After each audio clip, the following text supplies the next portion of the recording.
श्रेय लेने का काम मत करिए। आपने न पॉलिटेक्निक कॉलेज खुलवाया आप दोनों ने, आपने न जो है इंजीनियरिंग कॉलेज खुलवाया, न इस इलाके के लिए कृषि महाविद्यालय बना, न एक केंद्रीय विद्यालय है। हमको पढ़ाई के लिए हमारे परिजन, हमारे बच्चे बच्चियों को दूसरे स्टेट में जाना पड़ता है। स्वास्थ्य के क्षेत्र में बिल्डिंग तो बन गई है, लेकिन बिल्डिंग में डॉक्टर कौन है? होम्योपैथ का डॉक्टर है। डॉक्टर कौन है? आयुष का डॉक्टर है। एक भी पूरे रामगढ़ विधानसभा में, चाहे नुआव का सरकारी अस्पताल हो गया, चाहे रामगढ़ का रेफरल अस्पताल हो गया, चाहे दुर्गावती का सामुदायिक स्वास्थ्य केंद्र अस्पताल हो गया, इन तीनों अस्पतालों में एक भी महिला, गर्भवती जो महिलाओं का इलाज करने वाली गायनों की एक भी डॉक्टर नहीं है। समझिए क्या स्थिति है इस रामगढ़ विधानसभा की। आजादी के इतने साल बीत गए, लेकिन अस्पताल में एक महिला डॉक्टर नहीं है। कौन इलाज करता है? नर्स इलाज करती है। कौन इलाज करता है? एएनएम इलाज करती है। कितना बड़ा दुर्भाग्य है। आज तमाम जो इलाके हैं, तमाम जो विधानसभा है, वहाँ मेडिकल कॉलेज खुल रहे हैं और हम लोग एमबीबीएस डॉक्टर और महिला डॉक्टर के लिए तरस रहे हैं। तो सोचना आपको है, ये लोग आपके दरवाजे पर आते हैं, वोट मांगते हैं, लेकिन हम आप सवाल नहीं पूछते हैं। अभी जहां हम लोग एक कार्यक्रम हो रहा है, ये सरगहा से सटा हुआ इलाका है, सिझुआ पंचायत। अभी 1-1.5 महीना पहले इसी गोरिया नदी में बाढ़ आई थी। बाढ़ आई थी ना? बाढ़ आई है कि ना? रे हजारों एकड़ फसल बाढ़ से हर साल जो है इस इलाके का डूबकर नष्ट हो जाता है। हर साल डूबकर नष्ट हो जाता है। और हर साल ये विधायक और सांसद आते हैं, अधिकारियों को लेकर फोटो खिंचवाते हैं, पेपरों में बयान निकलता है कि किसानों को बहुत जल्द मुआवजा मिल जाएगा। मैं पूछना चाहता हूं, एक भी किसान को मुआवजा मिलल बा? मिलल बा? आज तक इन लोगों ने एक भी किसानों को मुआवजा नहीं देने का काम किया। हमारे विधायक जो हैं भाजपा के अशोक सिंह, इनकी सरकार भी है। जब बाढ़ आई थी तो मैं देख रहा था कि जिला कृषि प्राधिकारी को लेकर आए थे और फोटो खिंचवा रहे थे, और पेपर में निकला कि 1 हफ्ते में सभी किसानों को जिनका फसल नष्ट हुआ है मुआवजा मिल जाएगा।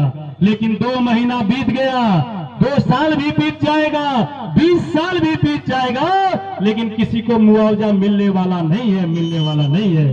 क्योंकि ये लोग ये आपके बारे में नहीं सोचते हैं। ये दोनों लोग सिर्फ और सिर्फ वोट की राजनीति करते हैं। मैं बता देना चाहता हूं, इस रामगढ़ विधानसभा में सांसद जी कल बोल रहे थे, परसों नुआ में कार्यक्रम था कि बहुजन वाला तो तनख्वाह पेंशन खातिर चुनाव लड़ता, तनख्वाह पेंशन खातिर पिंटू यादव चुनाव लड़त हुआ। इस सांसद जी बोल रहे थे, अरे सांसद जी, पिंटू यादव जितना विधायक का तनख्वाह मिलता है, उससे अधिक तनख्वाह की सरकारी नौकरी छोड़कर आया है समाज की सेवा करने के लिए। ये लड़ाई तनख्वाह और पेंशन की नहीं है, ये लड़ाई रामगढ़ विधानसभा में सामाजिक परिवर्तन लाने की लड़ाई है। इस रामगढ़ विधानसभा में जो लोग 70 सालों से कब्जा किए हैं, उन 70 साल वाले लोगों को हटाकर बदलाव लाने की ये लड़ाई है। मैं धन्यवाद देना चाहता हूं इस रामगढ़ विधानसभा के नौजवान साथी, आप सबने तन मन धन से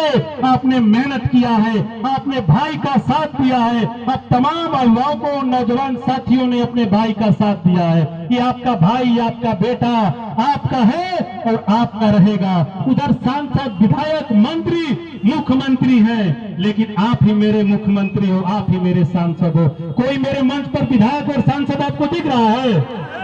कोई दिख रहा है?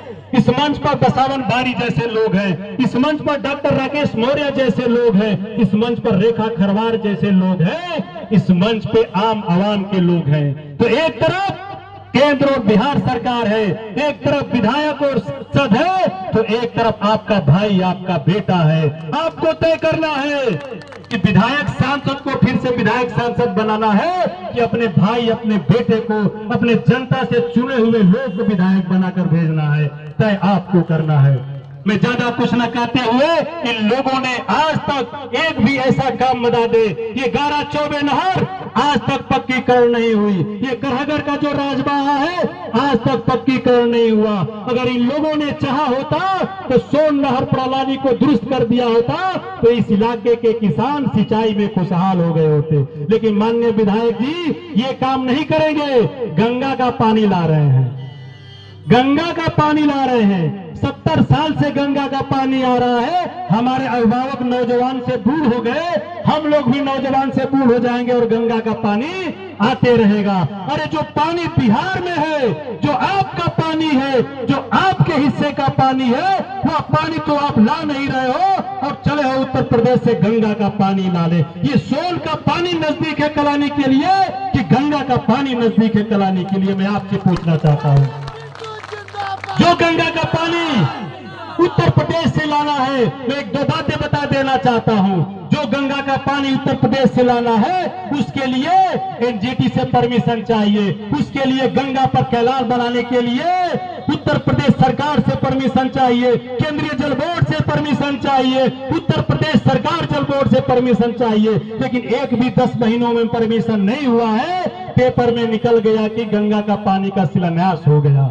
बोतल में पानी लेकर घूम रहे हैं विधायक जी, डब्बा बना के रामगढ़, नुआ और दुर्गौती में डाल के कह रहे हैं कि तैयार हो गई रामगढ़, नुआ, दुर्गौती। अरे भाई इतना क्यों मूर्ख बनाते हो? जनता समझदार है और आपके एक एक कलाई को खोलने के लिए आपका भाई, आपका बेटा इन दोनों की कलाई को खोलने के लिए खड़ा है। ये दोनों लोग अपने आप में इतने बड़े भ्रष्टाचारी हैं। आज तक आप सबने सुना है कि सुधाकर सिंह अशोक सिंह का जांच करावता ना, अशोक सिंह सुधाकर सिंह का जांच करावता ना, सुनने वाला जा कि केकर जांच करावता जा? जो गरीब समाज से, जो शोषित समाज से, पिछड़ा समाज से जो मुखिया बन गई बा, बीडीसी बन गई बा, जिला परिषद बन गई बा, छोटा छोटा पद बा, ये दोनों घूम घूम के जांच करावता ना। लेकिन अपन जांच नहीं खा कराओ क्योंकि दोनों लोग भ्रष्टाचार में लिप्त हैं। ये दोनों लोग मिले हुए हैं। एक मौका दीजिए, मैं वादा करता हूं कि इन दोनों भ्रष्टाचारियों को जेल में भिजवाने का काम करूंगा, जेल में भिजवाने का काम करूंगा।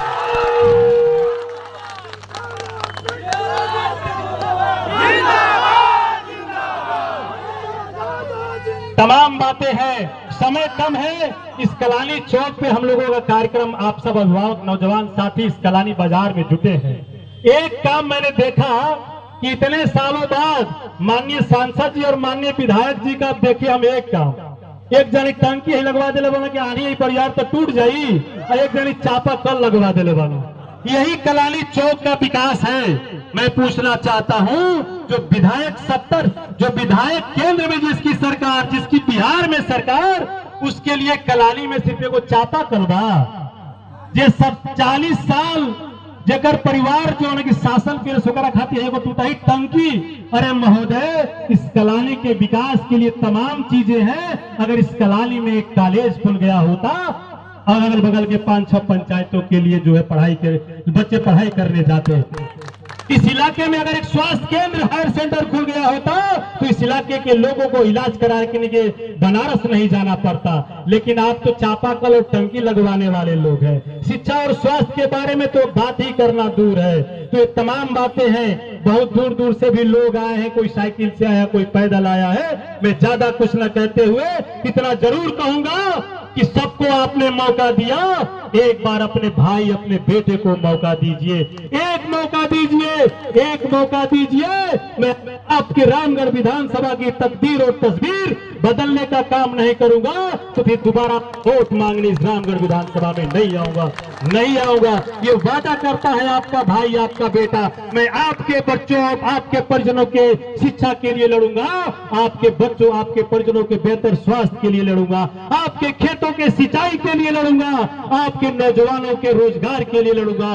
एक मौका दीजिए, एक मौका बदलाव के लिए दीजिए, एक मौका इस रामगढ़ विधानसभा में जाति पार्टी दल से ऊपर उठकर अपने भाई, अपने बेटे को मौका दीजिए, एक मौका दीजिए। मैं विश्वास दिलाता हूं कि मैं आपके हूं, आपका ही रहूंगा, आपका था, आपका हूं, आपका रहूंगा।